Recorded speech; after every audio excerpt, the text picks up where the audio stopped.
Muy buenas tardes, amigos que nos siguen a través del perfil de Facebook de Periódico Mi Tierra. Estamos en vivo en el programa Detrás de la Verdad. Hoy con un invitado especial, con el candidato a la presidencia por el Partido Liberal Progresista, don Eli Feinsaig. ¿Me corrige si el apellido lo...?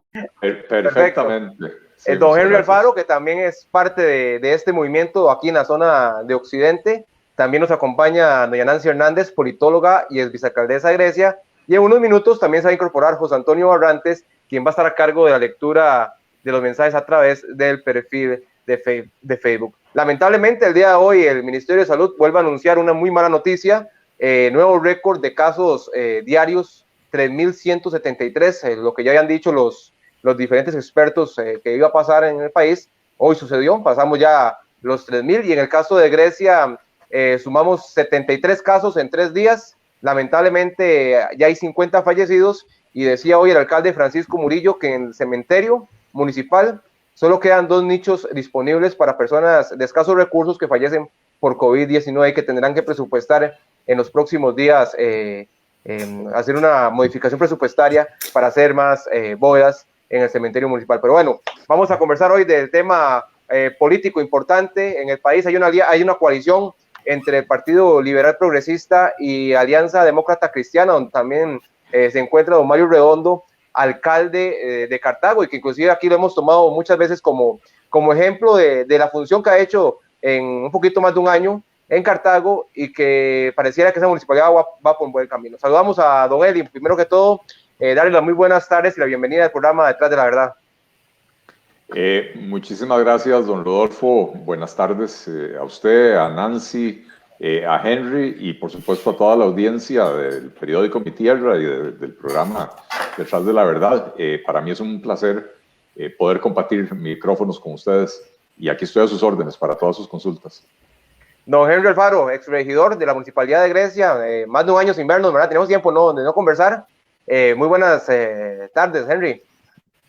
Sí, muy buenas tardes, Rodolfo, Nancy, don Eli, muy buenas tardes a todo el público de Grecia que sigue a Periódico Mi Tierra, que son muchísimos miles de seguidores que tiene Rodolfo y este medio que ha venido construyendo a lo largo de los últimos años. No, realmente sí, un descanso un poquito de la cosa pública después de que en mayo del año pasado terminamos la función de salir de estar como regidor. Muy dedicado a este tiempo a recuperar temas en la empresa. Cuando uno está en política, normalmente descuida un poquito temas de la empresa, descuida temas de la familia, porque esto le demanda muchísimo tiempo. Y pues bueno, ¿no? De lleno y muy motivados ahora con el apoyo al Partido Liberal Progresista, que considero que es la mejor opción para Costa Rica en la próxima elección. También saludamos a doña Nancy Hernández. Buenas tardes, doña Nancy, ¿cómo va todo? Vea, don Rodolfo, mucho gusto, así vamos. ¿Qué pasó? Vea lo que le pasó a ¿cómo se llama? A Rafa la semana pasada. Le sacamos doble tarjeta amarilla, ¿verdad? Y terminó en el hospital. Y terminó en el hospital, exactamente por el doña, ¿verdad? Se lo advierto, nada más. Don Eli, ves que don Eli sí, es que hay que tratarlo con respeto. Rodolfo, a Henry, ¿qué tal? ¿Cómo les va? Mucho gusto hoy compartir un poco, y para cambiar un poquito de ¿cómo se llama? De aires y dejar un poco la política local ahí, en Queditico, mientras tanto. Mucho gusto, la verdad. Yo, es más, casualmente ahorita lo estaba escuchando hoy en el reprise de la entrevista que le hicieron ahora en la mañana a don Eli. Aquí tengo unas cuantas preguntillas. Vamos a ver cómo nos va. Interesantes hoy. Vamos a ver qué tal está. Don Eli, si quiere, empiece para contarnos sobre esta coalición que están haciendo con el partido de don Mario Redondo, alcalde de Cartago, Alianza Demócrata Cristiana, y cómo surge esta candidatura con el Partido Progresista Liberal, que usted también es fundador de ese partido, además de que es economista y político, ¿verdad? Sí, de nuevo, muchísimas gracias. A ver, Mario Redondo y yo nos conocemos desde hace aproximadamente 20 años, pero especialmente después de las elecciones del 2018, que yo creo que dejaron a todos los costarricenses un poco confundidos, nos dejaron a todos los costarricenses un poco confundidos.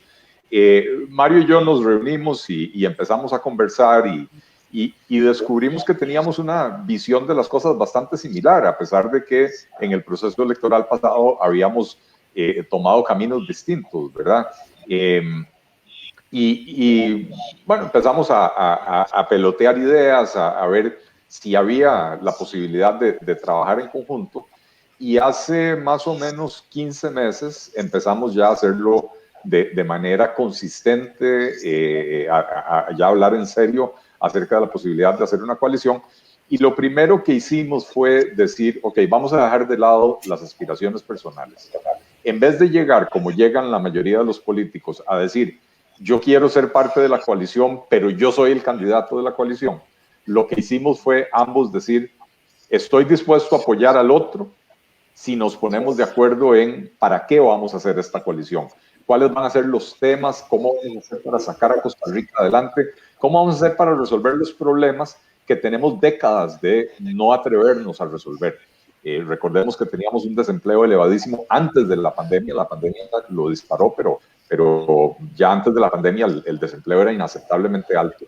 Recordemos que desde mediados de los años 90 teníamos la pobreza estancada en alrededor del 20% de los hogares y 23 instituciones y más de 40 programas antipobreza que tiene el gobierno y no se logra reducir la pobreza. Entonces, ciertamente tenemos problemas muy profundos que hay que resolver, que además la pobreza y el desempleo, al final de cuentas, son caldo de cultivo para el deterioro social, para la penetración del crimen organizado, del narcotráfico, porque cuando las personas están desesperadas y no tienen cómo poner alimentos en los platos de sus familias, realmente recurren a medidas desesperadas.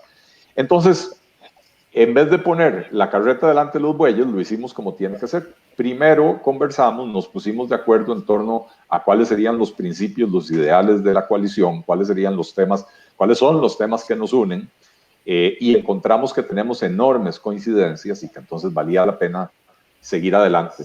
En el transcurso de los meses nos reunimos con diferentes fuerzas políticas, no encontramos la misma disposición de dejar de lado las aspiraciones personales en aras de construir algo más grande en ninguna otra fuerza política. Entonces, al final de cuentas, hemos avanzado bastante, esto va bastante bien encaminado, entendiendo que esta es la primera coalición presidencial que se está armando en Costa Rica desde 1978 y es la primera coalición que se armaría con el nuevo código electoral que fue reformado en la década pasada.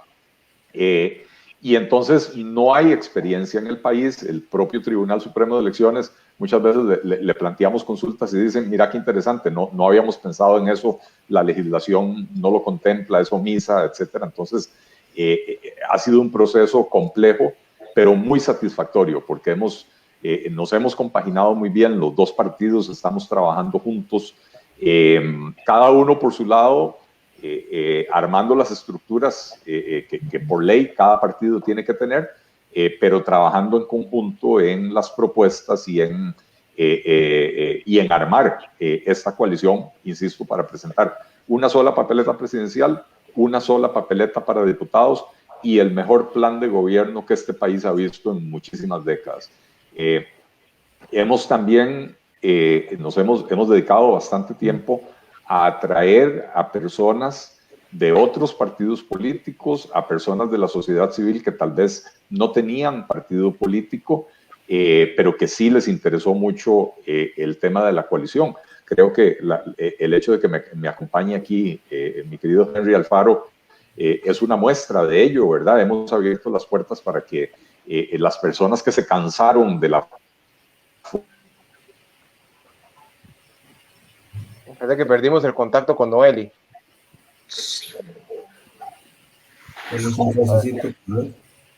Vamos a ver. Forma tradición. Ahí está. Están ahí. ¿Me escuchan? Ahora sí, ya. Ahora sí. Pero un momento. No sé hasta dónde, yo seguí hablando, entonces no sé hasta dónde me escucharon. Sí, estaba hablando de la parte donde usted estaba hablando de personas como Henry que se habían unido al movimiento. Que creo que es la mejor muestra de que hemos abierto las puertas, estamos invitando a personas valiosísimas que hay en este país, insisto, algunas que tienen pasado político. En este país todos los que tenemos más de 40 años tenemos un pasado político, hemos estado involucrados de alguna manera, por lo menos hemos votado por algún partido político, pero también muchas personas de la sociedad civil, del sector productivo privado, académicos, que no necesariamente tenían una identificación partidaria y que sienten que el concepto de la coalición es el que se necesita impulsar en Costa Rica para dejar atrás estas discusiones tan extrañas en las que nos hemos enfrascado en este país en los últimos años, que nos polarizan, que nos dividen y que nos impiden avanzar hacia la solución de los verdaderos problemas del país. Así que muy contento de poder decir que si bien todavía no hemos finalizado todos los detalles necesarios, probablemente de aquí a un mes ya vamos a estar haciendo un anuncio formal cuando tengamos todos los detalles aterrizados. Don Eli, ¿pero usted va a ser el candidato presidencial? Eso se definirá y se anunciará cuando ya tengamos todo listo. Como decía, lo primero que hicimos fue ambos decir, Mario, si toca que sea usted, yo lo apoyo al 100%, y Mario que me dijo a mí, si vas vos, yo te apoyo al 100%. Y hemos encontrado suficiente afinidad que estamos seguros que nos podemos poner de acuerdo. De hecho, ya eso está también encaminado, pero de momento no hay ningún anuncio en ese sentido. Yo en algún momento escuché a don Mario decir que se quería quedar en la alcaldía de Cartago, ¿verdad?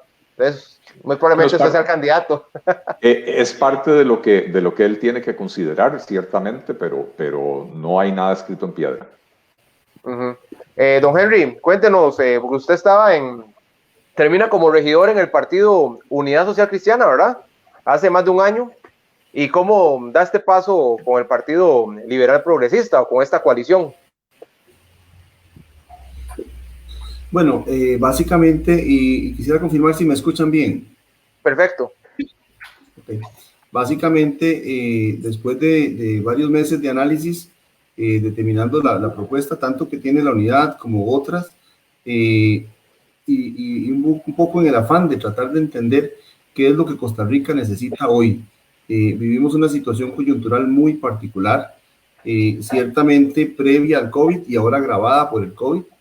Quienes estamos en el sector empresarial, en el sector de la construcción, llevamos al menos 4 años de crecimiento del sector construcción, de una afectación seria a la economía de un sector que se podría decir que es el sector que más dinamiza la economía, y hemos vivido dos gobiernos consecutivos que no entienden de reactivación económica y que engañan deliberadamente al pueblo hablando de temas de reactivación, pero que realmente detrás de ese discurso vacío no hay ninguna medida de reactivación económica. Por otro lado, partidos tradicionales como el PLN, como la Unidad, en el caso mío, que durante años estuve en la Unidad, siento que no han logrado tampoco entender la urgente necesidad de reducir el Estado, de entrarle a temas importantísimos como hacer tener un Estado más eficiente, más eficaz, un Estado que realmente responda a las necesidades del país, y eso se suma a que se han metido en temas que generan polémica.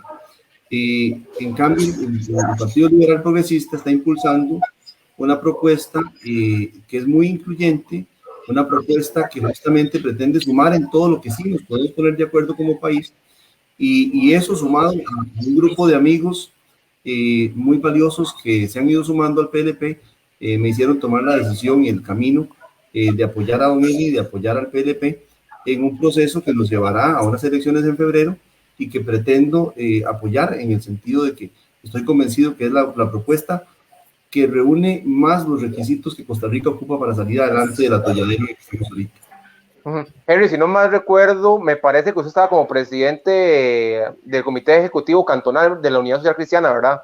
Y vicepresidente a nivel provincial. ¿Ya renunció a esos puestos? Es que vencieron a los 4 años. Entonces, ya vencieron los dos.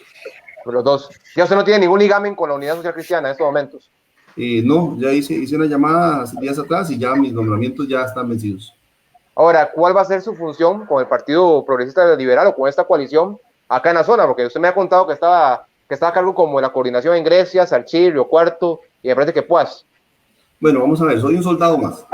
En este momento soy un soldado más, estamos en la trinchera en este momento, todos juntos tratando de sumar personas, de sumar amigos, Don Walter Muñoz, que tal vez usted lo recuerda, que estuvo como director de la DIE, es junto con su esposa los que en este momento encabezan, acaban de quedar nombrados como presidente del comité ejecutivo. Yo básicamente asumí el rol de secretario del comité ejecutivo aquí a nivel cantonal. Y estamos en un proceso junto con otro grupo ya importante de más de 50 personas en el cantón, empezando a trabajar para crear todas las estructuras a nivel cantonal. La idea en este momento es apoyar. Estoy trabajando en el tema municipal y en el tema de infraestructura a nivel país para generar una serie de propuestas que lleguen, en caso de llegar al gobierno, Dios quiera, así sea, se puedan implementar. Muy bien. Nancy Hernández. ¿Qué te vamos a ver? ¿Puedo hacer preguntas? Sí, a mí me va a dejar preguntar hoy. Claro. Es para acomodarme nada más. No, vamos a ver, yo voy a empezar por una pregunta que a mí particularmente me llama la atención y es el nombre del partido. Es la conjunción esa entre liberal y progresismo, en el entendido que el progresismo en Costa Rica se entiende de una forma y se ha encasillado a cierto partido, para ponerlo en palabras, en el PAC, para centrarlo en sencillo. ¿Cómo entienden ustedes? Yo sé que a nivel mundial eso no es así, ¿verdad? Pero me gustaría saber cómo lo vislumbran ustedes, esa junta del tema liberal, ¿verdad? Y el tema del progresismo para el tema del partido de ustedes aquí en Costa Rica. Gracias por la pregunta, Nancy. Yo creo que a usted como politóloga no le va a sorprender para nada la respuesta. El progresismo es una filosofía política que lo que busca es precisamente el progreso de la sociedad para generar el mayor bienestar para quienes la componen, ¿verdad? Y el liberalismo es una filosofía política que busca, por medio de la promoción de la libertad de las personas, mejorar la calidad de vida de cada uno de los individuos y así mejorar a toda la sociedad en conjunto. Unir estas dos cosas es absolutamente natural. El progresismo, como filosofía política, lo que propone, lo que plantea es el progreso de la sociedad, y el liberalismo enseña o señala cómo llegar a ese progreso, que es mediante la promoción de la libertad de las personas. La libertad entendida como una sola, pero que se compone de libertades económicas, libertades políticas, libertades civiles, libertades sociales, ¿verdad? Y no tiene nada que ver. Yo sé que en Costa Rica la gente dice, sobre todo cuando dicen progre, ¿verdad? Lo dicen con una connotación negativa porque en efecto un cierto partido político que está en el poder desde hace 7 años se adueñó de ese concepto de que ellos son los progres, los progresistas, dicen ellos, cuando en realidad tienen una filosofía política que lo único que ha producido en las sociedades donde se han ensayado ha sido el retroceso, el empobrecimiento, el estancamiento, como lo estamos viviendo en Costa Rica. Entonces, se asocia el concepto de progre con otras ideas donde el Estado interviene para imponerle a las personas ciertas creencias no religiosas, pero creencias al final de cuentas, ¿verdad? Y eso no tiene nada que ver con lo que nosotros planteamos, que insisto, es la libertad individual, donde el Estado no tiene por qué decirle a uno, no tiene que meterse con uno a decirle cómo tiene uno que vivir su vida, entendiendo que hay un marco legal que me establece, digamos, las reglas del juego, y dentro de esas reglas del juego, los individuos tenemos que ser libres de decidir por nosotros mismos, de vivir nuestras vidas, de desarrollar nuestros proyectos de vida sin injerencia y sin obstáculos, como está sucediendo últimamente en Costa Rica, que para todo ya hay que pedir permiso, ¿verdad? Yo no sé si ustedes están al tanto de que ayer el magnífico gobierno publicó en la Gaceta un decreto que ya firmaron, mediante el cual todos los salones de belleza, todas las estéticas del país, ahora para obtener el permiso sanitario de operación, van a necesitar presentar una certificación firmada por un médico colegiado en el Colegio de Médicos del estado de salud de cada persona que trabaje en la estética. Usted se imagina el sobrecosto que esto le va a imponer a los pequeños salones pequeños y grandes, a todos, a los salones de belleza, a las estéticas. Es una absoluta locura, ¿verdad? Eso no tiene nada que ver con progresismo, eso es estatismo, eso es intervencionismo estatal, eso es matar la actividad productiva. Y lo que proponemos desde el Partido Liberal Progresista es precisamente lo contrario, es facilitarle la vida a la gente para que puedan valerse por sí mismos y no tener que estar dependiendo de ayudas estatales. De acuerdo. Nancy. Sigo, me deja. Sí. Ok, muchas gracias. Un tema que obviamente en temas políticos es central, y ya usted lo acaba de mencionar un poquito, el tema del Estado, el tema del papel del Estado, la función del Estado. Partiría del hecho, digamos, de una reducción del Estado, de una simplificación, de traslado de competencias. ¿Cómo lo vislumbran ustedes al Estado? Definitivamente, el Estado tiene un papel muy importante que jugar. Yo no sé si ustedes están oyendo el mismo eco que yo. Yo escuché un eco, yo creo que es Henry que no tiene audífonos. Pues a ver, don Henry, se le metió ahí el sonido. Micrófonos. Sí. Yo no escuché. Ahora sí. Ok, perdón. Para empezar, el tipo de liberalismo que nosotros proponemos, Nancy y Rodolfo, es un liberalismo basado, anclado en la historia de Costa Rica. El primer siglo y pico de la existencia republicana de Costa Rica fue un periodo básicamente liberal. La enorme mayoría de los jefes de Estado y presidentes que tuvimos desde la independencia hasta 1936 fueron liberales. No todos, pero la enorme mayoría. Las bases de lo que es hoy la Costa Rica que conocemos se establecieron en el periodo liberal de la historia costarricense. La libertad de prensa, la libertad de expresión, la libertad de culto, la tolerancia, el respeto a los demás, el derecho de propiedad e incluso la educación obligatoria y costeada por el Estado son todos conceptos que se fijaron en la época liberal de Costa Rica. Lo que pasa es que después de 1948 se ha querido tergiversar la historia, se ha querido borrar un poco lo que sucedió antes de la Revolución del 48 y se ha dejado de enseñar esto en las escuelas, ¿verdad? Pero el pasado de Costa Rica es profundamente liberal y ahí es donde basamos nosotros, o de donde digamos que obtenemos la inspiración. De hecho, existió en el siglo XIX un partido llamado Liberal Progresista que llevó a un ilustre ciudadano a la presidencia de la República. Entonces no es algo nuevo. Habrán notado que entre los hechos que mencioné la educación pública, gratuita, obligatoria, costeada por el Estado. Y muchos dirán, pero eso no tiene nada de liberal. Nosotros creemos que sí. Nosotros creemos que el Estado tiene el deber de garantizarle a todos los ciudadanos el acceso a las mejores oportunidades que existen. Y para eso las personas tienen que estar bien educadas, las personas tienen que tener buena salud, por lo tanto respaldamos la existencia de la Caja Costarricense del Seguro Social y del Seguro de Salud Universal, pero entendemos que el Estado también no es un buen administrador y que entonces hay que buscar la forma de mejorar la prestación de esos servicios mediante alianzas público-privadas para reducir los costos, por ejemplo, de operación de la Caja, para poder reducir las cuotas de la seguridad social y poder así bajar los costos de producción en este país y hacer que los productores agrícolas, comerciales, industriales sean más competitivos, ¿verdad?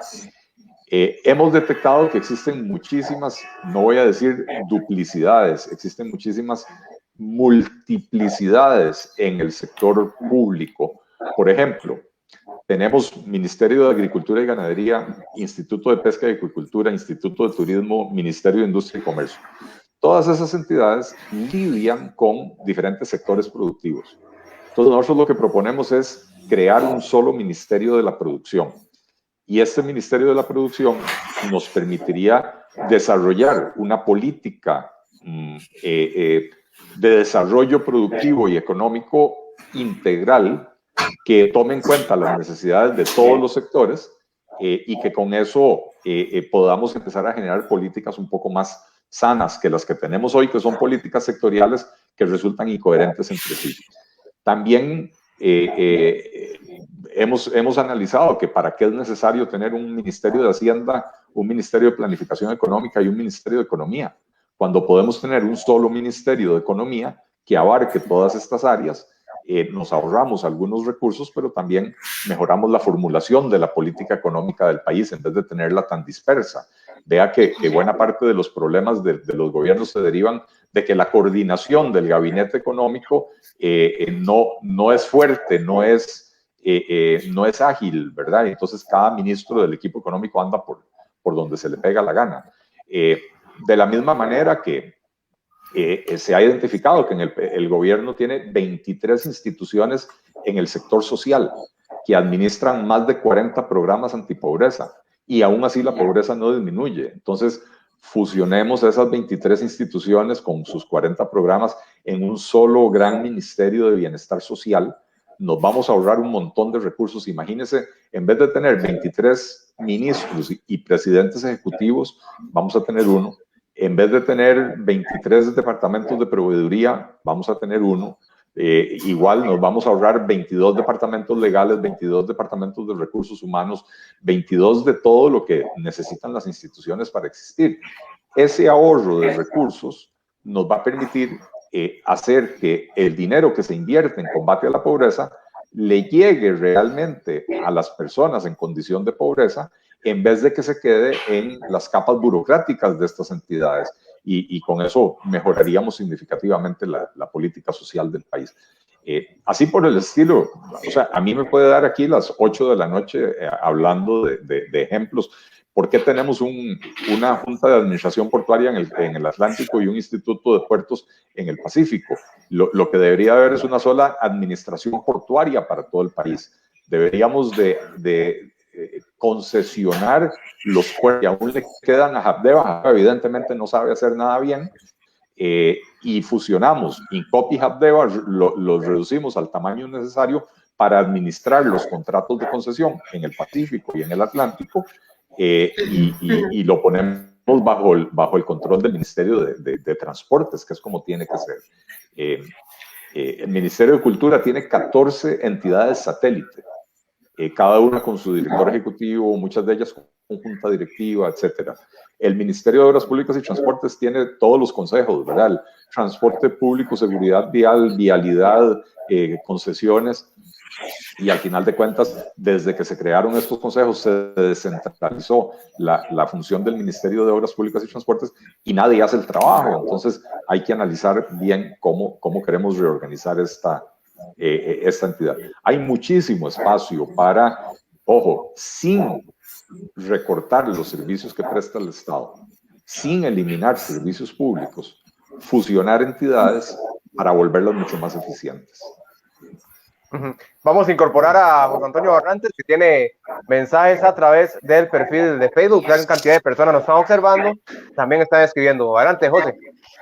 ¿Qué tal, Rodolfo? ¿Qué tal, Nancy? ¿Qué tal al señor Eli Fencing? Está bien, ¿verdad? Como lo dije. Y para el hombre grande de Grecia, el señor Henry Alfaro Rojas, un gusto saludarlo. Hace unos pocos minutos estábamos acordándonos aquí en mi casa de un familiar suyo. ¿Se acuerda usted de Negro Rojas? El micrófono lo tiene bloqueado. Ahora sí. Claro que sí. De su tío Negro, que es un hombre muy ya por derecho, ¿verdad? Bueno, en este momento son las 6 de la tarde con 30 minutos, la hora en todo el territorio nacional. La hora de ASAC es un taller de servicio automotriz multimarca. Le ofrece asesoramiento, mantenimiento y reparación para su vehículo. Estamos ubicados 800 metros hacia el oeste de la Escuela de Cataluña en Tacares de Grecia, y nuestro número telefónico es el 2458-5001 de ASAC, Asesoría y Servicio Automotriz de Grecia. Como decía Rodolfo, tenemos muchos comentarios, ¿verdad? Aquí pues nos escribe Cárdenas Reyes Mao, Gikea, si está bien pronunciado, Rachita Álvarez Sandí, Francisco González Gómez, Gerson Rodríguez, ¿verdad? Saludos. Luego también nos escribe Minor Monge, entre otros, el arquitecto Eladio Soto Vaquero. Así es que tenemos pues varios comentarios. Entre uno de ellos, pues nos dice Carlos Alberto Quesada, vayamos primero a las zonas rurales. Nancy, me parece que se le está metiendo el feedback ahí. Si quiere bloquear el micrófono. Exactamente. Era Nancy. Exactamente, Carlos Alberto Quesada nos dice, vayamos primero a las zonas rurales, estudien, vean, analicen la realidad de esas áreas de producción antes de hablar de liberalismo. Luego también Yadira Salas le envía un saludo, saludos también para doña Yadira Salas Quiroz ahí en el Poró de Grecia, ¿verdad? Esperando que se encuentre bien. Nos dice Eladio Soto Barquero, progre al estilo PAC es abrazar y reflexivamente lo último, imponer ideologías. Además, Francisco Gerson Rodríguez nos dice, sin duda alguna, la mejor opción. Cárdenas Reyes Mao, señor Eli, ¿qué lo motiva a ser candidato presidencial? Además, en otro de los comentarios dice, ¿qué nombres tendría usted en el gabinete?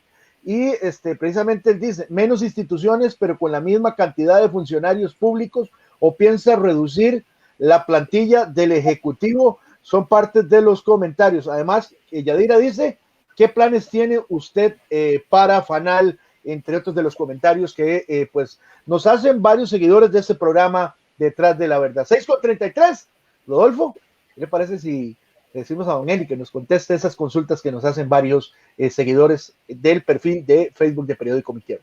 Así es, don Eli. A mí me sorprende, vamos, o me interesa mucho el tema, porque usted dijo de hacer el Estado más pequeño, ¿verdad?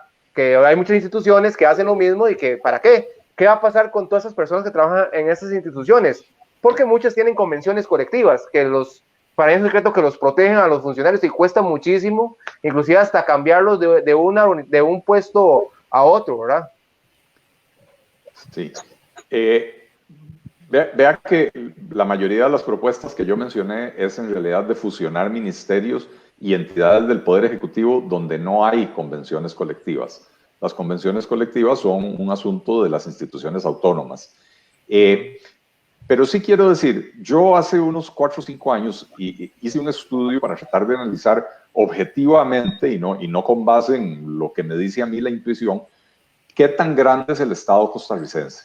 Y entonces definí 5 o 6 variables que yo quería analizar, ¿verdad?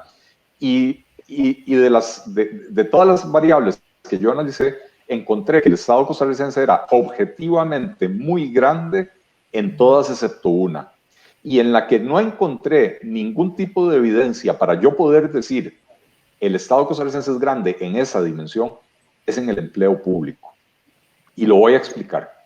Costa Rica, antes de la pandemia, porque ahora las estadísticas están completamente desviroladas, ¿verdad? Pero antes de la pandemia, teníamos que el 13% de la fuerza laboral estaba empleada en el Estado. El otro 87% está en el sector privado, formal e informal, ¿verdad? Y entonces cuando uno empieza a comparar cómo están los demás países, resulta, por ejemplo, la OCDE, que es esta organización de países ricos y desarrollados a la que Costa Rica aspira a entrar, ¿verdad? La OCDE publica estadísticas de absolutamente todo, entonces es muy rico porque podemos compararnos.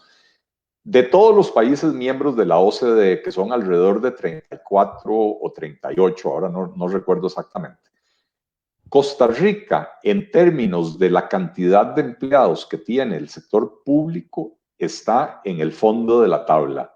Nosotros estamos con el 13%, Japón creo que era el que estaba más bajo, con alrededor de un 9-10%, por ahí andaba también Inglaterra o Gran Bretaña, con alrededor de un 11-12%. Había algún otro país también con un porcentaje menor al de Costa Rica, pero todos los demás países, prácticamente 30 países, estaban por encima de Costa Rica. Incluso países que llegan a tener 30, 35, casi 40% de toda la fuerza laboral empleada en el sector público.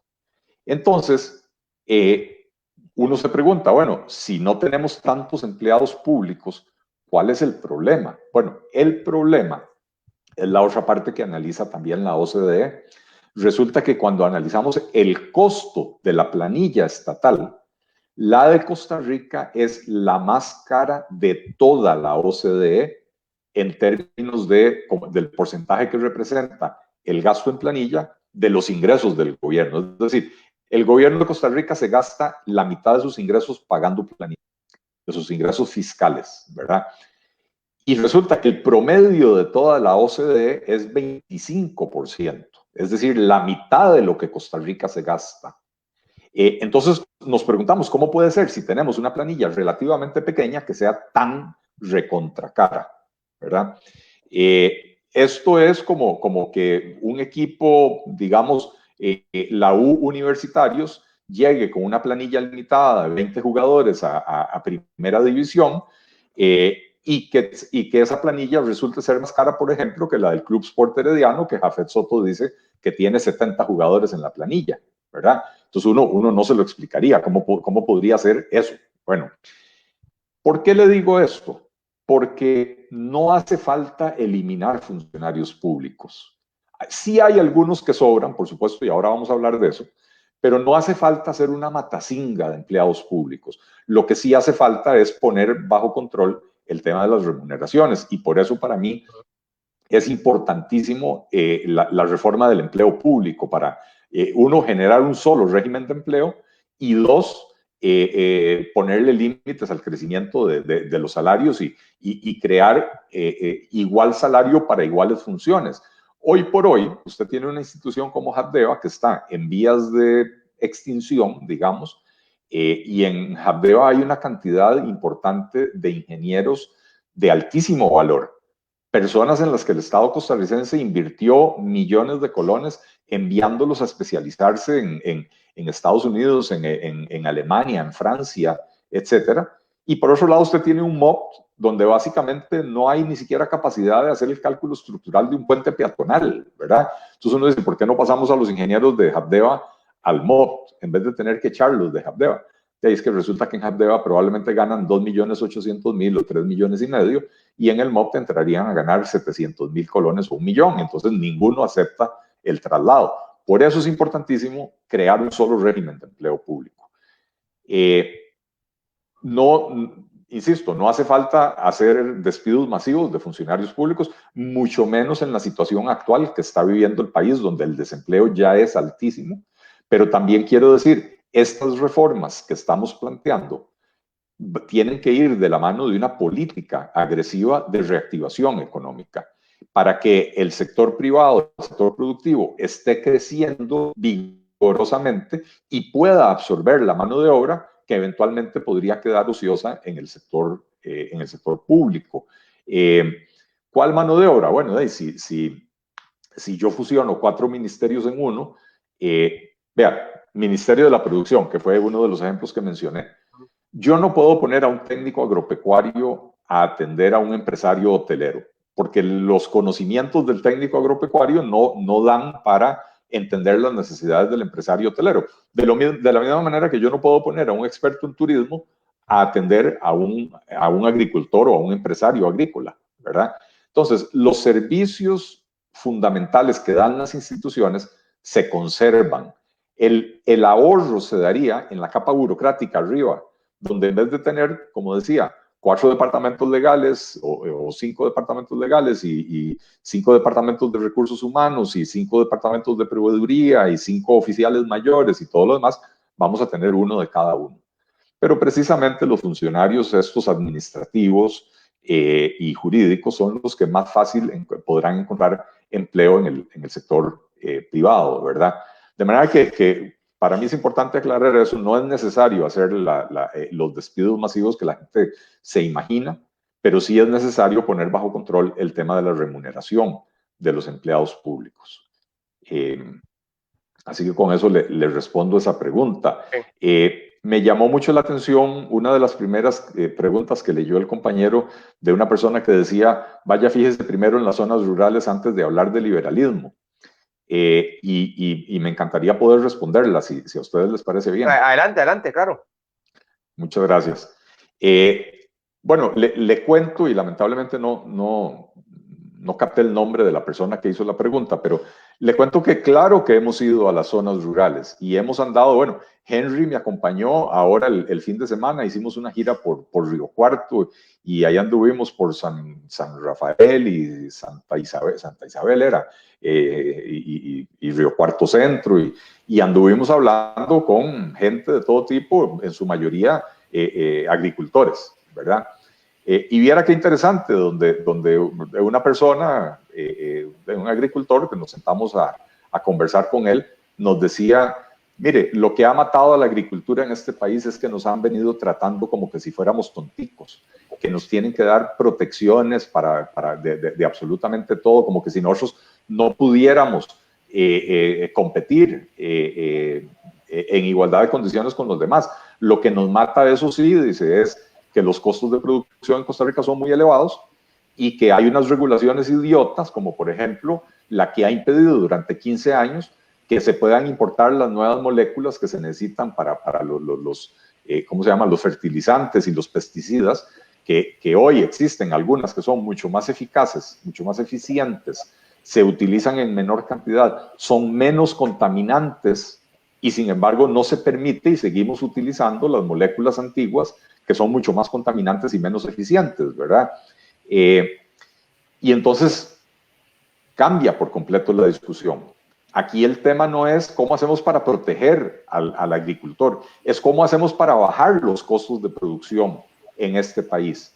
Y si nosotros logramos bajar los costos de producción, beneficiamos no solo al agricultor, sino que beneficiamos al industrial, beneficiamos al comerciante, beneficiamos al hotelero, beneficiamos al restaurantero y finalmente, lo más importante, beneficiamos al ciudadano, que es el que consume todos esos productos y servicios. Entonces, ¿cuáles son los costos de producción que nos están matando? La electricidad carísima. La electricidad de Costa Rica hace 15 años era de las más baratas de todo el hemisferio occidental. Cuando uno iba a promover inversión extranjera, o sea, a convencer a las empresas extranjeras de invertir en Costa Rica, uno de los puntos de venta era, señores, la electricidad en Costa Rica es barata, es limpia y es estable, es confiable, ¿verdad? Hace 15 años.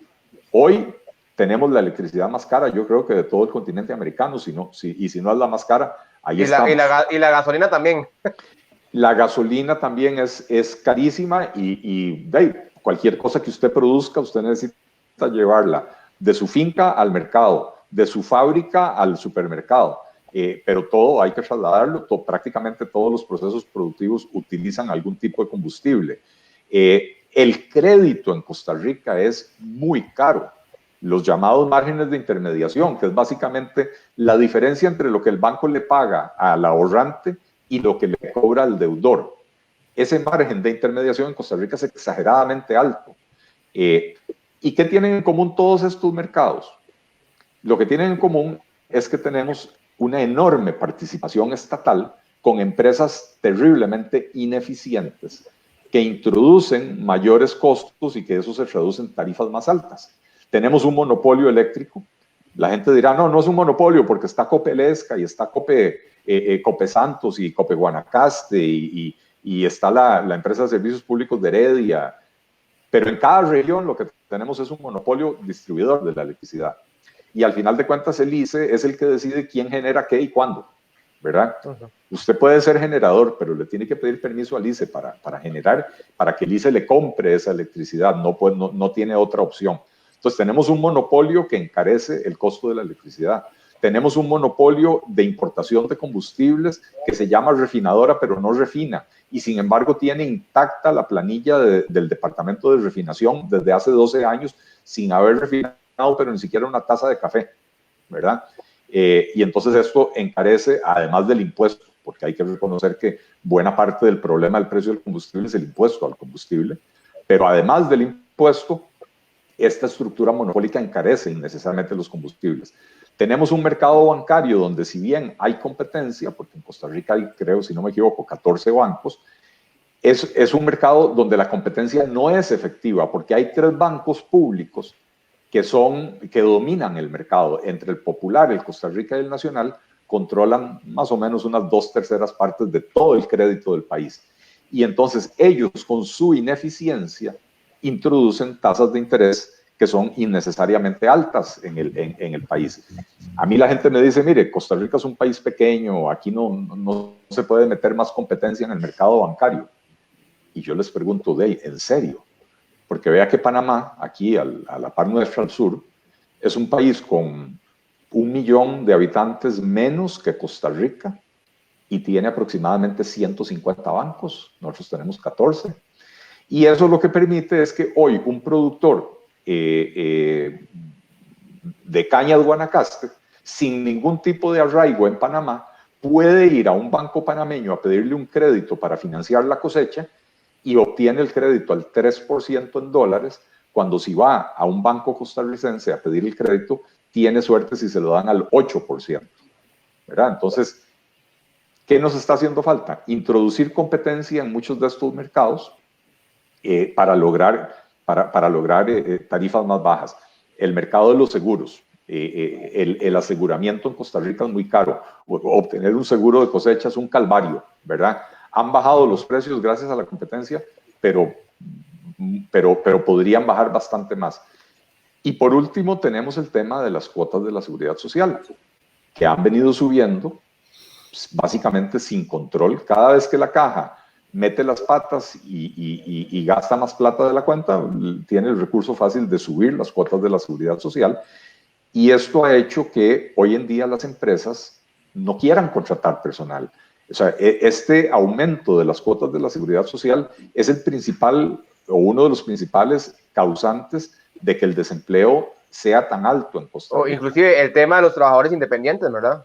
Bueno, y la política persecutoria de la caja, no solo con el trabajador independiente, porque también con el trabajador formal, con el trabajador asalariado y con la empresa que crea empleo, que ofrece empleo, la política persecutoria de la caja, mediante la cual si usted va a formalizarse, primero le revisan qué hizo los últimos 16 años y si encuentran que usted tuvo actividad que le generó ingresos, le van a cobrar una multa para atrás y le van a cobrar las cuotas por 16 años que usted probablemente no usó los servicios de la caja. Eso está llevando a la gente y a las empresas a la informalidad. Entonces, esto es responsable a la vez del altísimo desempleo y de la altísima informalidad que tenemos en el país. Y por otra parte, ustedes recordarán lo que hizo la caja justo antes de la pandemia, 3 meses antes de la pandemia. Tenían una serie de EVAIS aquí en la zona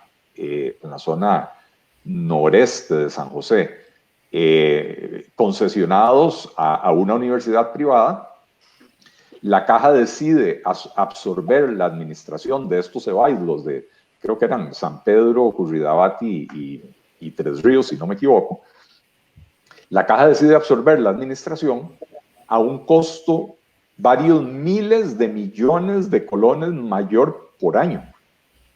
En el momento en que la caja absorbe la administración, empieza a cerrar puntos de servicio. La universidad tenía, por ejemplo, laboratorios o puntos donde tomaban muestras para hacer pruebas de laboratorio distribuidas por toda la zona geográfica donde estaban. Y la caja inmediatamente cierra eso y deja un único punto cerca de la rotonda de la Hispanidad. Y entonces la gente que tiene que venir desde Tres Ríos para hacerse el examen ahí por la rotonda y desde Curridabat y desde todos los puntos de Montes de Oca, incluso desde la montaña arriba de San Rafael. Y entonces lo que se había eliminado, que eran las filas de espera y aquella costumbre de levantarse a las 3 de la mañana para ir a hacer fila para que lo atiendan a uno, ya eso se había eliminado. Y ahora otra vez lo están viviendo las personas habitantes de esta región. Entonces, tenían un servicio que daba una satisfacción al cliente mayor a un costo menor. Y la caja decide eliminarlo y absorberlo a un costo mayor. Y eso se traduce en cuotas de seguridad social más altas. Porque para cubrir ese costo adicional hay que subir las cuotas de la seguridad social. Si el experimento de los EVAIS ha sido exitoso, y lo ha sido, entonces, ¿por qué no lo expandemos? ¿Por qué no lo extendemos a todos los EVAIS del país? La caja se ahorraría un montón de recursos, podría bajar las cuotas de la seguridad social, sin abrirse un boquete, ¿verdad? Porque no se trata de abrirle un boquete financiero a la caja, por el contrario, ¿verdad? Se trata de financiar, de fortalecerla, ¿verdad? Y si esto funciona en los EBAIS, ¿por qué no probamos a ver cómo funciona en el siguiente nivel de atención, que es el de las clínicas? Hagamos un plan piloto con una clínica, la damos en concesión, en una alianza público-privada, y si funciona, extendemos eso a todas las clínicas del país. Y entonces, de esta manera podemos reducir las cuotas de la seguridad social, y esto va a fomentar el empleo y a fomentar la formalidad, ¿verdad? Simultáneamente, por supuesto, hay que acabar con esa actitud persecutoria que tiene la caja, eso hay que eliminarlo. Y lo otro que habría que hacer es eliminar de las planillas los cargos que se le hacen que no tienen que ver con la seguridad social.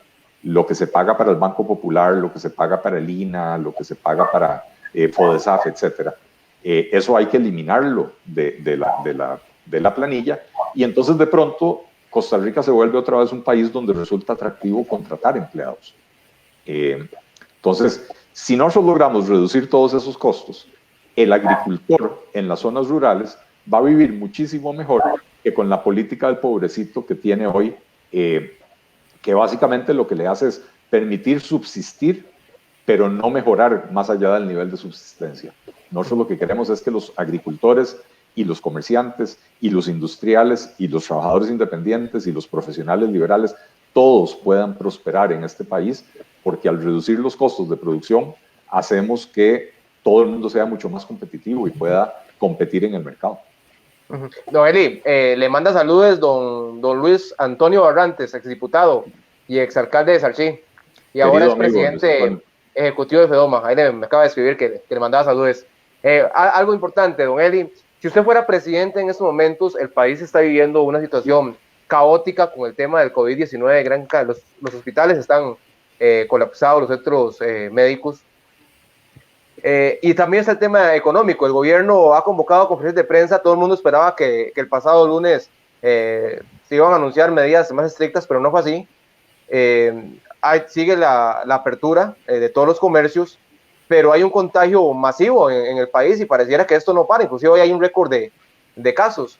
¿Qué posición tendría usted en estos momentos donde la pandemia está en el punto más alto, pero también está el tema económico? Yo sé que usted es economista, pero ¿cómo nivelar la situación? Porque el gobierno se contradice muchísimo con esto de la pandemia y con la situación económica. Por un lado, favorece a unos y a otros los encierra.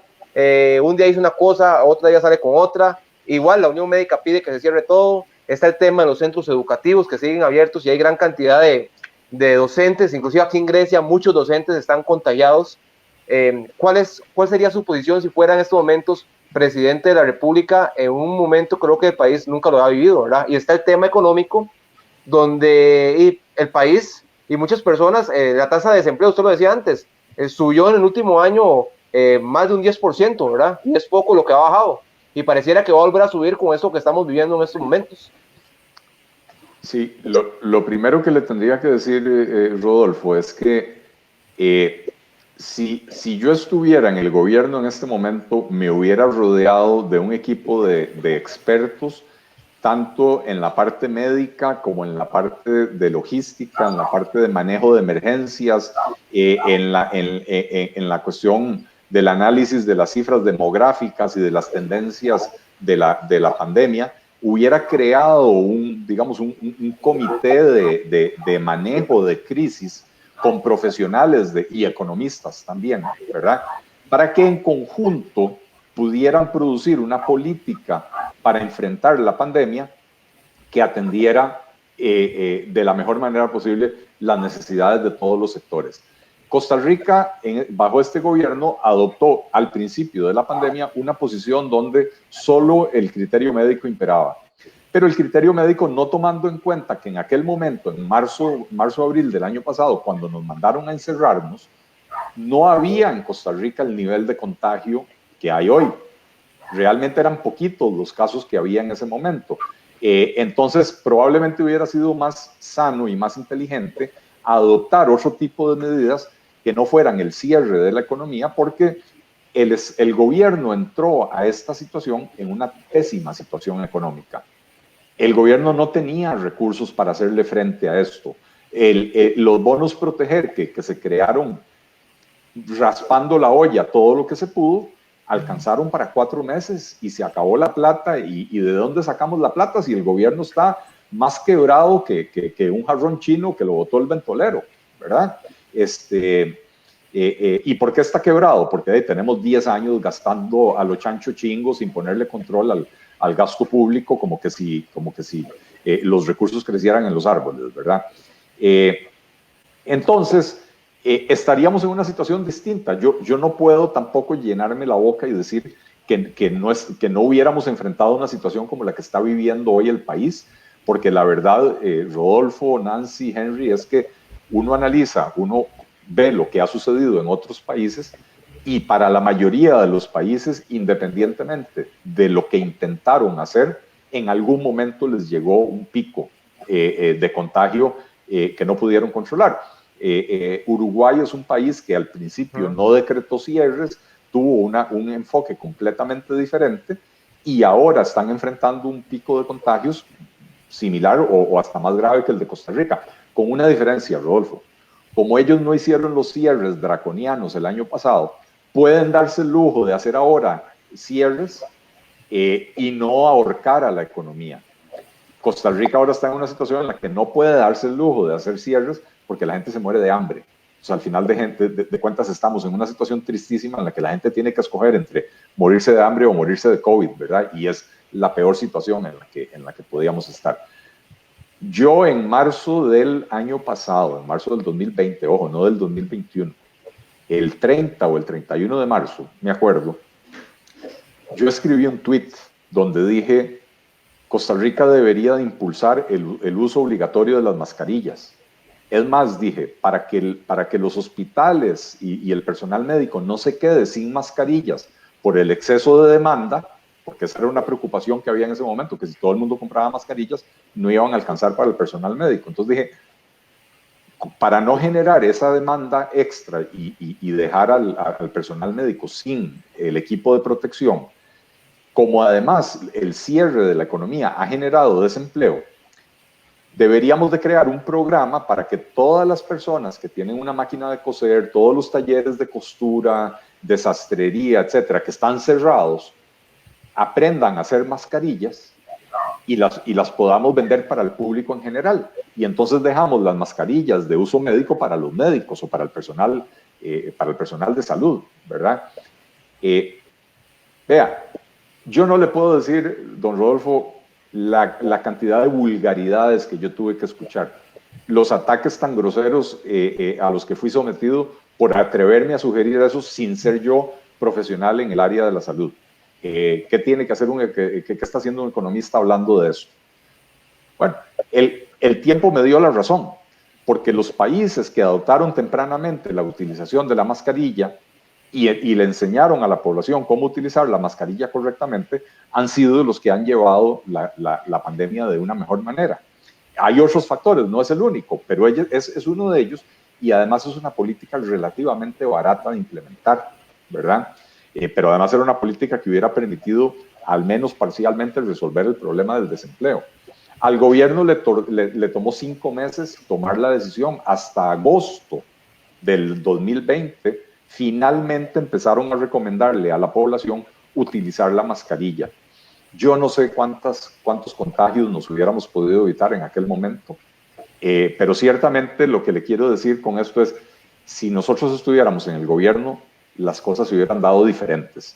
Y reitero, para no pecar de arrogante, no sé si el resultado final hubiera sido mejor o no, pero me hubiera rodeado de expertos en salud, en epidemiología, en virología, en economía, en logística, en manejo de crisis, en manejo de emergencias, para que en conjunto me recomendaran de qué manera proceder, y no con la arrogancia con la que lamentablemente lo hizo este gobierno.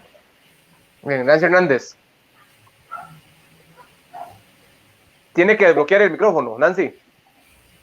Perdón, aquí, listo. Ahora sí, creo. Perfecto. Sí, ahí lo escucho. Vamos a ver. Yo creo que vamos a hacer una pregunta un poco general y un poco a lo que he estado viendo en los comentarios, que por cierto, tenemos gente preguntando. A mí esto vieras cómo me alegra. Que la gente está preguntando, ¿verdad? Y que estén cuestionando. Yo creo que al final de cuentas, los que elegimos tenemos derecho a preguntar. Y bajo esta lógica, Eli y Henry, a mí me gustaría saber, yo me imagino que ustedes conocen el último estudio que sacó el CIEP sobre, bueno, eran varios temas, pero uno de los temas que tocaba era sobre los partidos políticos y un poco la pérdida en la simpatía y el entusiasmo político que tienen los costarricenses a nivel general. Ahora sí, les pregunto a ustedes, ¿cómo ven ustedes este escenario? Ustedes que han andado más en la calle, que han estado hablando con las personas, ¿ustedes sienten que, que el entusiasmo en la política que los costarricenses tenemos es así como nos lo está pintando el CIEP en el tema del apoyo? ¿Cómo ven ustedes como partido nuevo en este proceso? Si esta pérdida de credibilidad en los partidos políticos puede en algún momento llegar a ustedes y que les sirva, vamos, para atraer gentes al partido en el que ustedes están participando.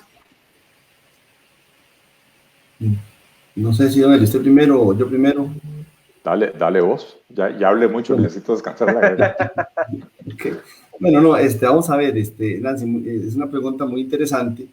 De alguna manera, que a uno lo golpeen tanto, ¿verdad? Tenemos, pues prácticamente ya 4 gobiernos donde no hemos logrado sacar adelante al país. Ciertamente a Oscar en su momento le tocó la crisis del 2008 y luego vinieron estos gobiernos del PAC que nos han golpeado muchísimo. La economía del país está muy golpeada. Y esto pasa como cuando la selección está mal y va a jugar a otro lado y vuelve a perder. Y también uno, ¿verdad? Los que nos gusta el fútbol, cuando sentimos golpeados una vez, volvemos a estar golpeados. Entonces uno como que le pierde un poco la ilusión a tener un éxito, ¿verdad? A tener una victoria. O a que venga un entrenador y haga un cambio que permita, digamos, generar un nuevo aire y que la selección dé unos resultados diferentes. Yo siento que nosotros acá no es que perdamos la ilusión como costarricenses. Yo creo que más bien el costarricense en este momento está muy a la expectativa de cuál va a ser la propuesta política de cada partido. Recordemos que el tribunal nos dice que los partidos políticos tenemos la gran responsabilidad de proponer las personas más competentes, de proponer los mejores que podamos para que el electorado tome la decisión. En ese sentido, a mí lo que me parece es que hay una clara lectura de lo que yo veo de la opinión pública, de que la gente no quiere más de PAC, no quiere más de Liberación, no quiere más de la unidad, porque evidentemente el arraigo que tienen estos partidos después del 48 en engordar las instituciones públicas, en el compromiso que tienen con meter ministros, aunque no haga falta meter ministros, con tener ministerios sin cartera, aunque no haga falta tener ministerios sin cartera, ya está muy claramente posicionado y sobre todo en la población que tiene entre 18 y 45 años, que no tiene mayor arraigo con temas del 48, por decirlo así.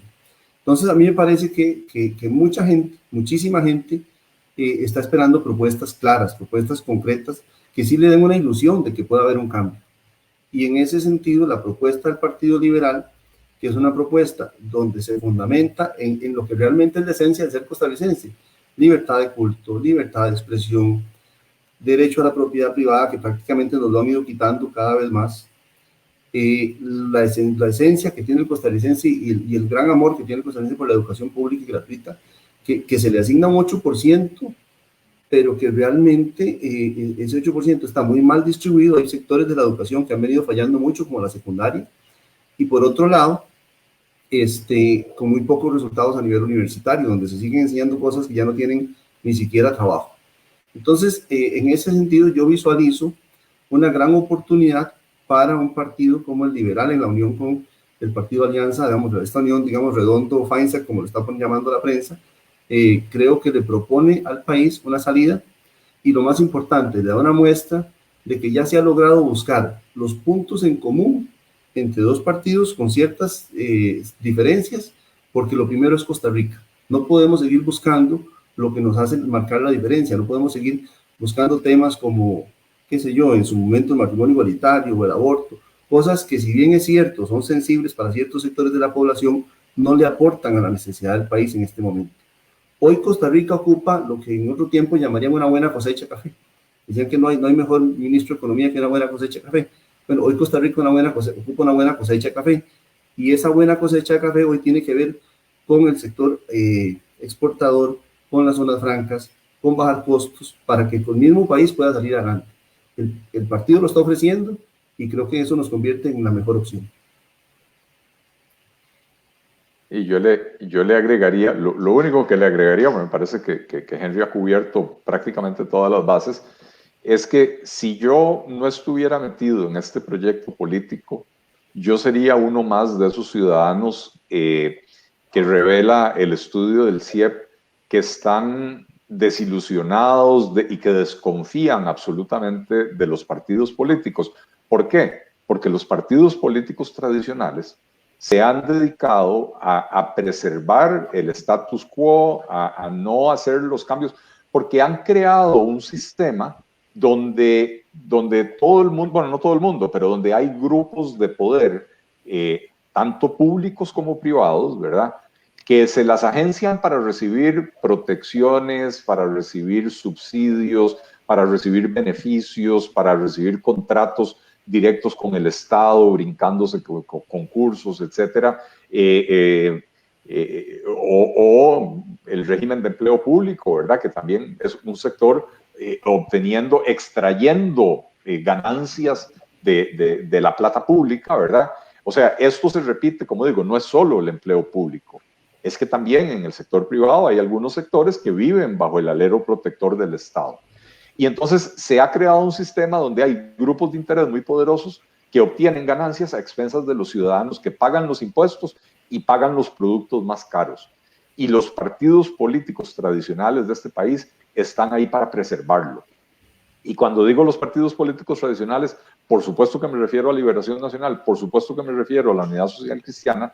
En este momento también ya nos tenemos que referir al PAC, después de 2 periodos de gobierno, como un partido tradicional, pero no podemos exonerar de responsabilidad a los partidos relativamente pequeños que han estado vigentes en el escenario político en los últimos 15 o 20 años, porque la mayoría de ellos son partidos que no nacieron ni con vocación de poder ni con vocación reformista. Son partidos que nacieron también para chupar de esa teta del Estado mediante otro modelo de negocios, que es el modelo del partido político que les produce rentas personales. El Partido Liberal Progresista en ese sentido es completamente diferente.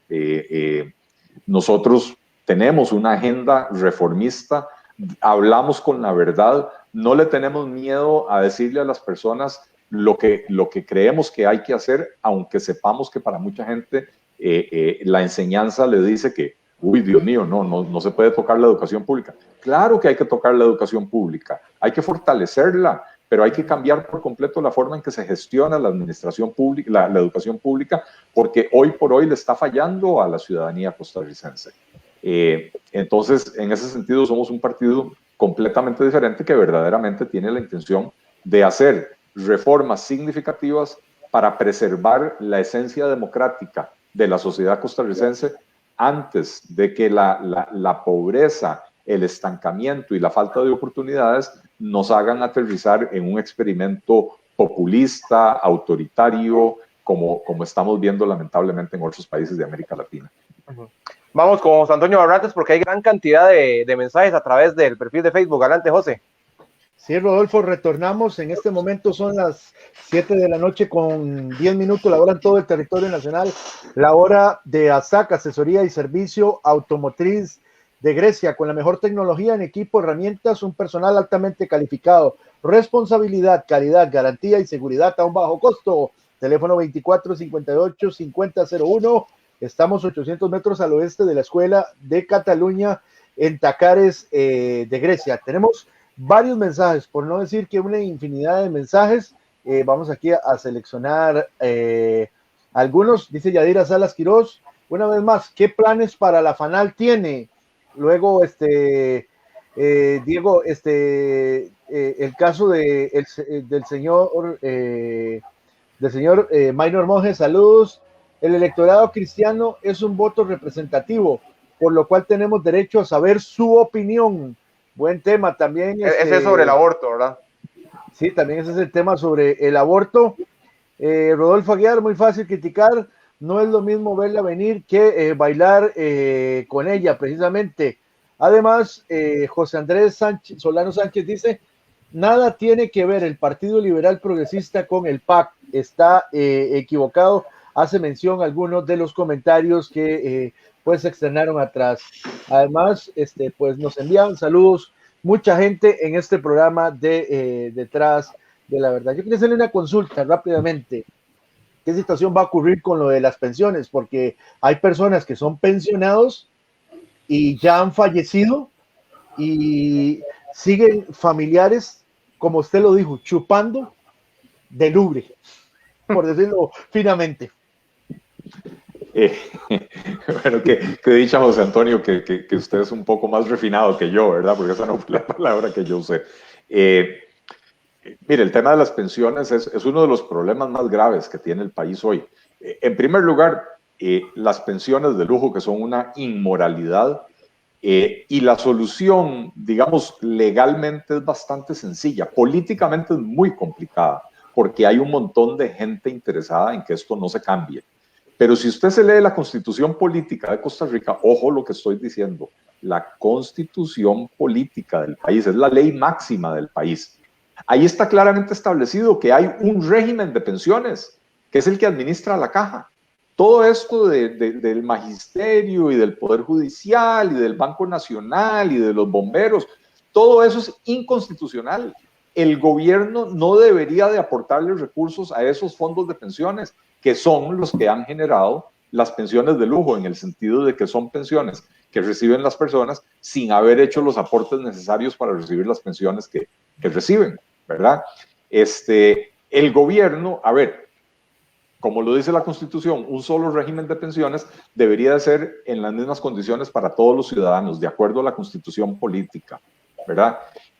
Si un sector quiere establecerse una pensión mejor que la que da el IBM, y me parece que es legítimo aspirar a una pensión mejor, maravilloso, créense una pensión complementaria donde con el aporte del trabajador, y si los patronos quieren entrar con el aporte de los patronos, se crea una pensión complementaria voluntaria, ¿verdad? Pero no tiene el Estado por qué estar financiando eso, ¿verdad? Toda persona tiene derecho a una pensión, pero todos los ciudadanos costarricenses somos iguales ante la ley y deberíamos de recibir el mismo trato. Entonces, la solución está en la Constitución y eso hay que resolverlo. Don Eli, el tema de FANAL, el gobierno en reiteradas ocasiones ha hablado de vender, inclusive, o concesionar. ¿Cuál es su posición con la Fábrica Nacional de Licores, que está aquí en Grecia y que le da mucho trabajo, inclusive muchas asociaciones de desarrollo, organizaciones comunales, comité de deportes se ven beneficiados con la Fábrica Nacional de Licores? Sí, lamentablemente la Fábrica Nacional de Licores, administrada por el Estado, no genera las utilidades que podría generar teniendo una mejor administración. Y ya vemos que tienen serios problemas de mantenimiento. Veamos la lamentable explosión de la semana pasada, ¿verdad? Y al final de cuentas, la FANAL existe como otra ubre más, ¿verdad? De la que están lactando un montón de personas y sectores, y finalmente para lo que sirve es para mantener al elefante blanco del CNP.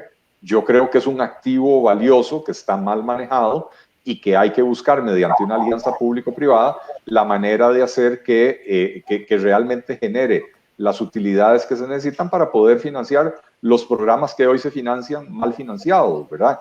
Veamos que también la FANAL está tomada por grupos de interés. Con respecto a la FANAL, hay un velo de opacidad, hay información que no se conoce públicamente y que para uno es muy difícil dilucidar cuál exactamente es la verdad. Yo en algún momento recibí una llamada telefónica de un exgerente, no voy a decir gerente de qué, pero un exgerente no lo voy a decir para no identificarlo, ¿verdad? Pero un exgerente importante de FANAL que me dijo, vea, don Eli, me dice, FANAL dejó de producir alcohol hace muchísimo tiempo. La FANAL le está comprando el alcohol a un ingenio privado costarricense. Esto se hizo para beneficiar a ese ingenio, es una empresa privada, y entonces la que le vende el alcohol a la FANAL, y al final de cuentas la FANAL lo único que hace es embotellar la carambada. Básicamente FANAL se convirtió en una maquiladora, no en una fábrica de licores. Y hay una empresa que, ojo, yo soy el primer defensor de la empresa privada, pero de la empresa privada operando en mercados competitivos en igualdad de condiciones y en igualdad de reglas. No puede ser que exista una empresa que tiene un beneficio de convertirse en el proveedor aparentemente debajo de la mesa, pero el proveedor único de la fábrica nacional de licores, ¿verdad? Obteniendo ventajas. Incluso me habló de que el precio al que se le vende, o sea, que este ingenio exporta también alcohol, y el precio internacional del alcohol al que vende, al que coloca el alcohol en otros países, en aquel momento era, no recuerdo el porcentaje, pero era tal vez 30 o 40% inferior al precio al que le vendía a la FANAL. O sea que en FANAL hay una piñata enorme, y la única forma de hacer eso es sacar las garras sucias de los políticos y las garras sucias de los grupos de presión de esta empresa para que rinda los resultados que tiene que darle a la sociedad costarricense. Pero entonces, ¿usted estaría dispuesto a venderla o a concesionarla? Sí, hay que analizar qué es lo que más le conviene al país en este momento. Yo creo que en este momento sería venderla con pérdida, porque realmente está muy deteriorada la empresa, está muy deteriorado el equipo de la empresa.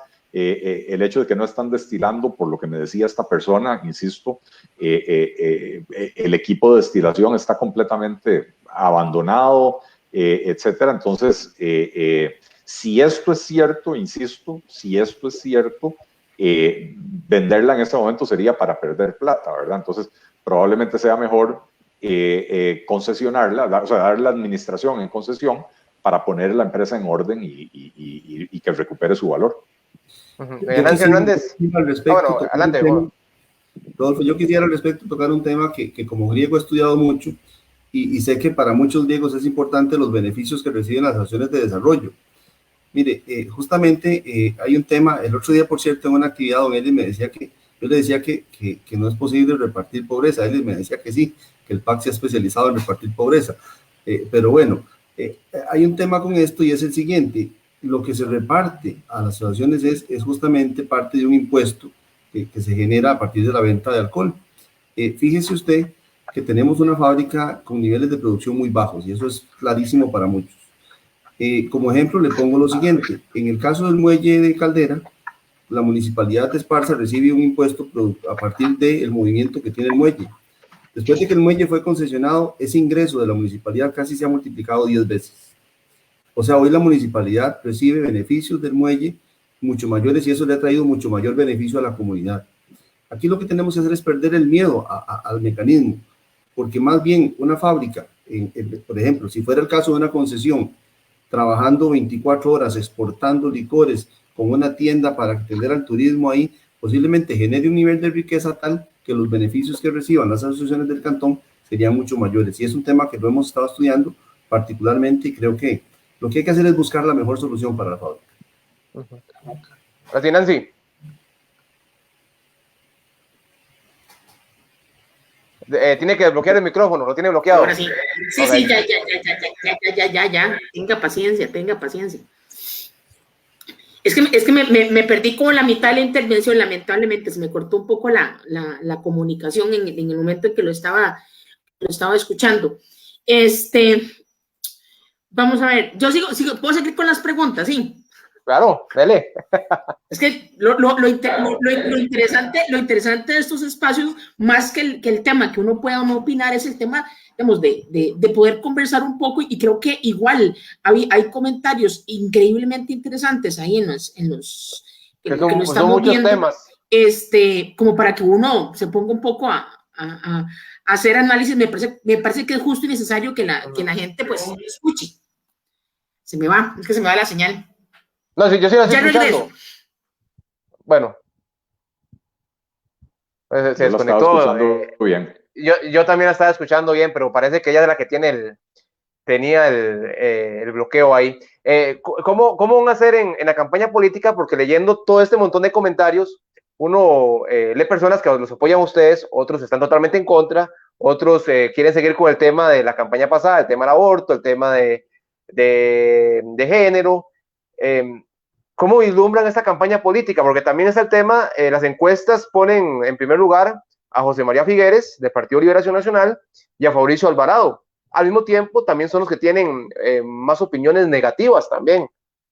Pero ustedes, como un partido nuevo que están iniciando esta campaña, ¿cómo van a hacer para convencer al electorado y que este panorama que en este momento las encuestas están poniendo como los principales candidatos a la presidencia, José María Figueres y a Fabricio Alvarado, pueda cambiarlo para que ustedes se puedan favorecer al final? Rodolfo, hoy hace 4 años, estamos 12 de mayo del 2017. ¿Quién en Costa Rica sabía quién era Carlos Alvarado? Es cierto. Inclusive, Nadie. 15 días antes de las elecciones, o 22 días antes más bien, yo lo entrevisto y apenas tenía un 4% en las encuestas y terminó metiendo en segunda ronda. De la misma manera, hoy hace 8 años, el 12 de mayo del 2013, ¿quién en Costa Rica sabía quién era Luis Guillermo Solís? Absolutamente nadie, ¿verdad? Entonces, lo que hoy digan las encuestas no es una predicción de lo que va a pasar el día de las elecciones. Lo único que indican las encuestas hoy es quién es más conocido. Por supuesto que Fabricio Alvarado, que hizo una campaña espectacular la vez pasada, es muy conocido. José María Figueres, que fue presidente de la República, prófugo internacional y otro montón de cosas, es una persona muy conocida, ¿verdad? Y entonces eso es lo que están reflejando las encuestas. Ahora tenemos el trabajo de aquí en adelante de dar a conocer la propuesta de la coalición que estamos armando entre el Partido Liberal Progresista y el Partido Alianza Demócrata Cristiana y dar a conocer quién va a ser el candidato para empezar a levantar la imagen y el nivel de reconocimiento público, ¿verdad? Y como decíamos anteriormente, convencer a la ciudadanía costarricense con las propuestas para resolver los problemas de fondo del país de que somos la mejor opción. Creemos y estamos plenamente convencidos de esto, de que el país no puede volver a enfrentar una elección como la de hace 4 años, que se desvió por completo, que no discutió los temas de fondo, que al final elegimos un presidente que nadie se preguntó qué tipo de políticas económicas iba a adoptar, qué tipo de política social iba a adoptar. De hecho, no hay una política social en este gobierno. Pero mandamos a segunda ronda a 2 candidatos que lo único que tenían era una posición, uno a favor y el otro en contra del matrimonio igualitario. Y eso no le da de comer a nadie. Entonces estamos claros, tanto en Alianza Demócrata Cristiana como en el Partido Liberal Progresista, de que lo que tenemos que promover son las soluciones a los problemas reales, al problema del desempleo, al problema de la pobreza, al problema de la corrupción, al problema de la criminalidad, de la violencia, de la penetración del narcotráfico, los problemas que están afectando a los costarricenses en el día a día, el costo de la vida, y no desviar la atención de ahí. Hay que proponerle a la ciudadanía costarricense que no nos volvamos a confundir, que no volvamos a elegir un presidente simplemente por la posición que tiene con respecto a un tema en particular, cuando el país tiene problemas tan serios que ahora terriblemente complicados por la pandemia. Ahora sí, doña Nancy, ¿está lista? Ya dije doña. Ya, ahora sí, es que sí, ya va la segunda tarjeta amarilla el día de hoy. Vamos a ver, yo creo y coincido con usted, don Eli, de la forma en que se polarizó, en que polarizaron el tema que nos llevó a tener exactamente, a llevar a segunda ronda 2 candidatos que ni siquiera aparecían en el margen de error de las encuestas. Eso está más que claro. Y tenemos... Se quedó de nuevo. Otra vez. Sí. Sí, tiene problemas con la conexión, sí. No, más bien vamos a ver. Sí, porque estamos ya nos quedan 5 minutos, ¿verdad? Ustedes me dijeron que a las 7:30. Sí, Nancy tiene una. Sí. Nancy. Esa es la hora, usted sabe, ya me he dado cuenta que es como la hora que a mí me da problemas el internet. Nos quedan 5 minutos porque don Eli tiene que moverse a otra reunión. De acuerdo. Don Eli, bueno, ya usted ha ahondado más o menos en el tema de alianzas público-privadas, el papel de la empresa privada. Me parece que es importante. O sea, no podemos pensar que únicamente el Estado puede hacer todo. En eso estamos claros. ¿Cuál es el papel de la empresa privada? ¿Cómo lo vislumbran ustedes dentro de ese engranaje y esa visión de Estado que ustedes están proponiendo? Es un papel fundamental el que tiene que jugar la empresa privada, el sector productivo privado, no es solo la empresa privada, porque, insisto, desde el agricultor independiente, el pulpero, la señora que tiene un salón de belleza, el tipo que tiene un taller mecánico, absolutamente todo eso es sector privado. Tiene que jugar un papel fundamental en la actividad económica, papel que le ha ido siendo negado progresivamente por los gobiernos PAC. El gasto público ha crecido tanto que ha llegado a expulsar al sector privado en vez de dar lo que creen los keynesianos, que si se gasta más plata, se genera más demanda y entonces hay más producción en el país. En Costa Rica, los gobiernos PAC han adoptado una versión muy perversa de esto, que es agarrar y poner a las empresas estatales a hacer cosas que no tienen experiencia haciendo, excluyendo a las empresas privadas. Por ejemplo, así tiene usted que el Ministerio de Justicia contrató a la empresa de servicios públicos de Heredia para que fuera la proveedora de brazaletes electrónicos y de los servicios de monitoreo. ¿Qué sabe la empresa de servicios públicos de Heredia? Que es una empresa que vende agua y electricidad. ¿Qué saben ellos de brazaletes? Es más, ¿a dónde tienen la fábrica de brazaletes electrónicos? ¿Qué saben ellos de monitorear esta carambada? Por eso ha sido el fiasco que ha sido un absoluto fracaso, ¿verdad?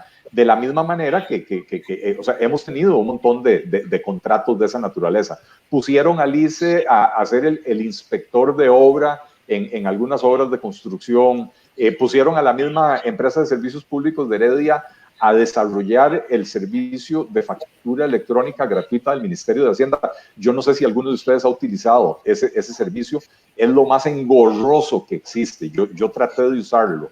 El manual de instrucciones tiene como 200 páginas, el video explicativo tiene casi 2 horas, y yo, después de que me di por vencido, contraté un servicio privado que es realmente barato porque pago muy poco por mes, y en 15 minutos lo tenía funcionando con un servicio al cliente espectacular, una interfaz sumamente amigable que le permite a uno rápidamente identificar a dónde están las cosas y cómo se tienen que hacer, ¿verdad? Entonces, tenemos que lo que ha hecho el gobierno del PAC es adrede excluir a la empresa privada de una serie de actividades que la empresa privada por naturaleza hace mejor que el propio Estado.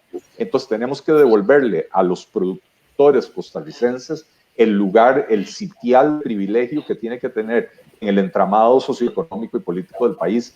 El Estado costarricense está quebrado, el Estado costarricense no puede hacer absolutamente todo. Costa Rica tiene un rezago enorme en un tema en el que Henry es experto, que es infraestructura. Bueno, si nos vamos a esperar a que el Estado tenga plata para desarrollar la infraestructura que se necesita, nunca la vamos a hacer. Entonces deberíamos de desarrollar un programa sumamente agresivo de desarrollo de infraestructura, de transportes, infraestructura portuaria, infraestructura educativa, infraestructura hospitalaria, etcétera. Un programa agresivo de infraestructura mediante alianzas público-privadas donde el sector privado sea el que aporte el capital y asuma una parte de los riesgos de la operación para que ponga el pellejo en juego y se la juegue realmente para mejorar los servicios públicos. Muy bien. Don Eli, agradecerle, porque yo sé que usted tiene una reunión en unos minutos, y a don Henry Alfaro por participar en este programa de Chat de la Verdad. Hay muchas preguntas que quedan, ¿verdad? Esperemos tenerlos en un próximo programa más adelante y en otras entrevistas para hablar de temas importantes. Se viene una elección atípica, ya la estamos viendo atípica, con todo esto del COVID-19 y a ver cómo se mueve el país. Esperemos que sea lo mejor y que el país pueda salir de esta difícil situación sanitaria que estamos viviendo en las últimas 4 semanas ya, con los centros hospitalarios prácticamente colapsados. El agradecimiento para usted, Rodolfo, y Nancy. Los felicito, tienen un programa magnífico. El nivel de preguntas y la cantidad de preguntas que ha presentado el público es verdaderamente impresionante.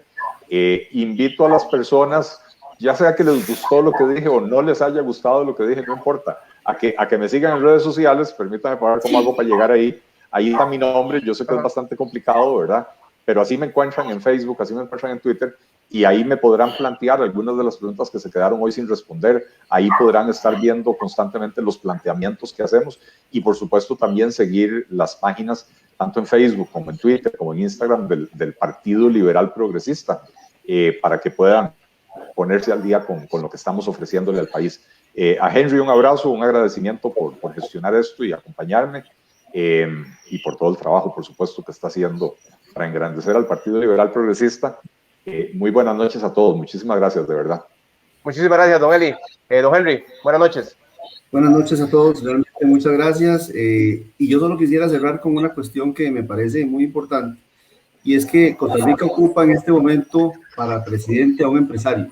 Ocupa a alguien que también haya tocado el tema del gobierno, que tenga experiencia en política y que se haya, como quien dice, embarrado las manos en el trabajo, que haya metido las botas en el barro. Y ese es Don Eli.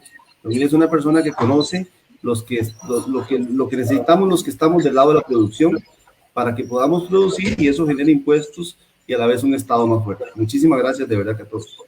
Muchísimas gracias. Vamos a incorporar a José Antonio Barrantes para que dé los últimos mensajes y ustedes ya se pueden desconectar. Muchísimas gracias. Muchas gracias. Buenas noches. Buenas noches. Rodolfo, bueno, para terminar 7:33, don Eli, me gusta el comentario que hizo usted acerca de don Jafet Soto. ¿Cómo se acuerdan del más grande de este país, del Herediano, del equipo del centenario, verdad? Agradecerle, pues ha sido muy importante su participación, ¿verdad? Es bueno ir conociendo quiénes son los posibles candidatos para gobernar este país y las ideas que tienen, y qué bueno que nos haya acompañado y pues que nos acompañe en algún otro momento. Ahí nos preguntaba Martín Sánchez, y se la dejo ahí porque ya el tiempo nos gana, qué hacer para eliminar las cargas sociales, tanto lo de Lina, lo de FODESAP, entre otras instituciones que fueron creadas por el gobierno. Para finalizar, vamos rápidamente. Luego, Eli, muchas gracias. Minor Mógeno nos llame, así es que José Alberto Ganget, Diego Fonseca, entre otros de los comentarios pues que hemos tenido esta noche en el programa Detrás de la Verdad. Agradecerle a SAC, Asesoría y Servicio Automotriz de Grecia, que le presenta que le ofrece toda la solución a sus problemas de vehículos. Tenemos la mejor tecnología en equipo, en herramientas y un personal altamente calificado. Estamos ubicados en Cataluña, en Qatar, en Grecia,